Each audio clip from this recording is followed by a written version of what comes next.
The last time body parts were discovered in similar fashion, Macomb County Executive Mark Hackle was the sheriff, and he says in this case there are striking similarities. The 59-year-old woman seen here in surveillance video is now behind bars, arrested in connection with the discovery of body parts dumped in St. Clair County just last week. Sources say the 32-year-old victim is her son. When you're working out a suspect, when you have somebody you really believe is the individual, you try to communicate with them, try to talk to them. Unfortunately, sometimes they don't want to talk to you. Macomb County Executive Mark Hackle talks about leading the investigation that sent convicted killer Stephen Grant to prison for the murder and dismemberment of his wife Tara.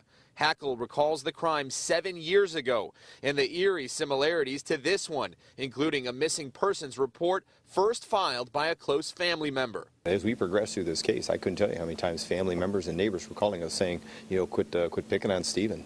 You got the wrong guy. He would never do this to his wife. And yet we knew there was something wrong. We knew he was up to something, and we just couldn't quite pin it down until we found the actual body.